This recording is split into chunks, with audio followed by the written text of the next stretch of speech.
Hello and welcome to Eye on Lower Merion. I'm Mark Murray. Well, we're out of the studio and back to school, exploring the interesting sights and places in Lower Merion Township. Well, today we're excited to be in Ballackinwood, featuring an organization dedicated to preserving of Lower Merion's past and educating the public about the treasures in our community. Let's take a look at the Lower Merion Historical Society.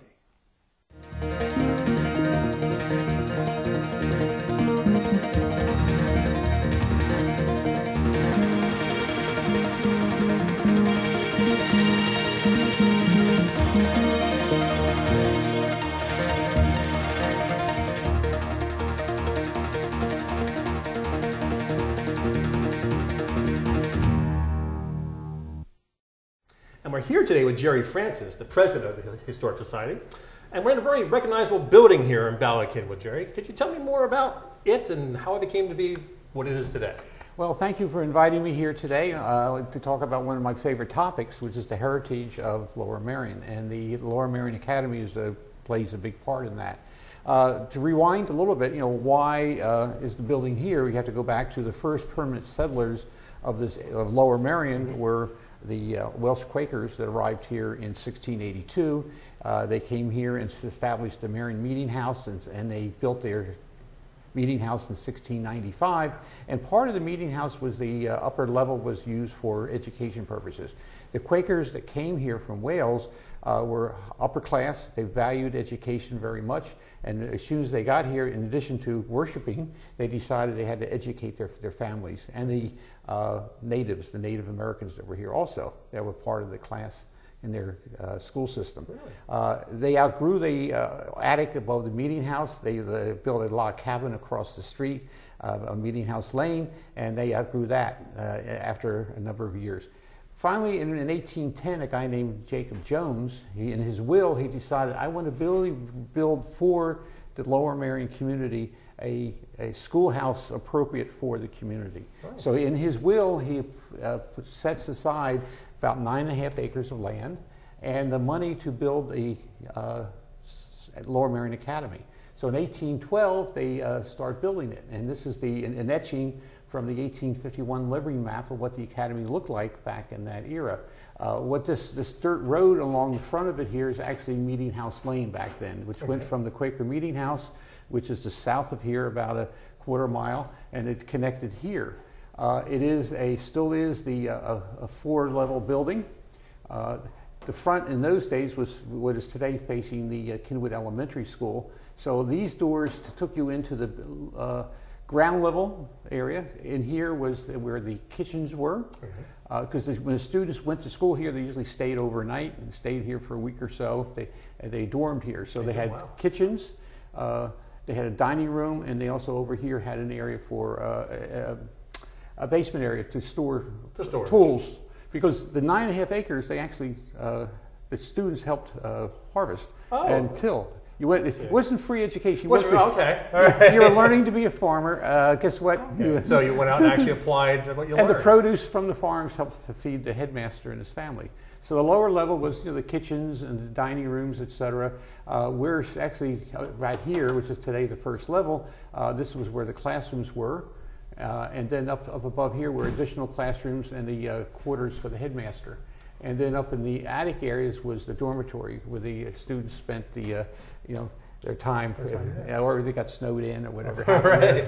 There's a lot of graffiti up there too. How many students did it house? It varied over time, went as low as probably 20 to 30, as high as 80 to 90. Wow. As it got later on in time. So it started out as a free education for the Lower Merion community, regardless of the race, religion, or gender. Wow. And it was to teach good morals, to teach and learn a trade and learn a profession. It was a Quaker type of education. Over time, I want to switch now to another image of the Lower Merion Academy. This is in the 1880s. Another building appears here in the back. And what happened, this is where the school was. The first library in Lower Merion was in here. Then the Quakers decided to extend their mission to build a Union Sunday school. So one of the buildings left over from the Centennial here in Philadelphia in 1876, the children's kindergarten, they took apart, moved it out here, and rebuilt it, which is today in the bus circle. Okay, and that was a non-denominational house of worship. So the community was growing, people were moving here, the parishes, various religious parishes had not been developed or churches built. So this is where you went to for service. So it really, and this area at this point was called Academyville. Academyville, interesting. So it was the center of this eastern part of the township. Then in 1914, it's now a part of the public school system. The school district decided to make it into, they started a capital improvement program, and they built what is today the Kinwood Elementary School, which is now celebrating their centennial in the year 2014. From 1914 to about 1938, the building was abandoned. Caretakers lived there. They, it was a storage area, things like that. And it wasn't until they built the Ballard Kinwood Middle School in 1938, again, the building was worked on, rehabbed into a home ec classes for the girls. So it's a house.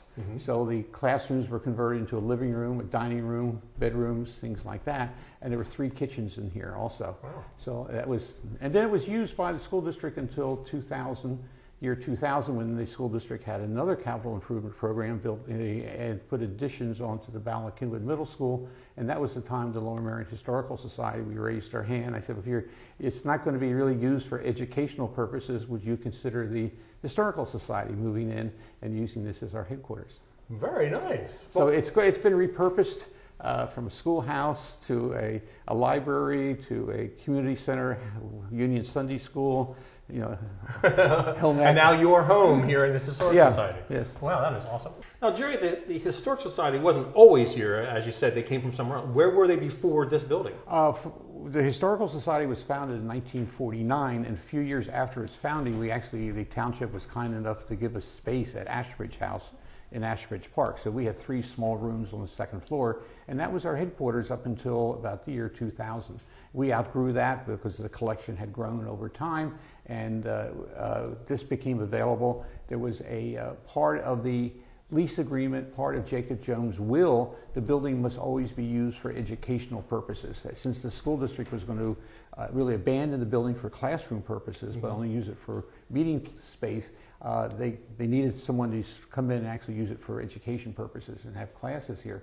So we vied for it. We got a sublease from the school district from it, put the building and we made it onto the national landmark status. Wow. And we've been here. It's a win-win for the trustees to still control the building and the 9.5 acres of land, and it's also a win-win for the school district because they have a historic building, and it's good for the Historical Society and the Lower Merion community in general. You're right. It's a win-win for everybody. It is. Yeah, awesome. Well, we have to take a break, all right? When we come back, I want you to show me the upstairs and what you have up there, all right? A lot of good stuff up there. Awesome. So stay tuned. You're watching Eye on Lower Merion.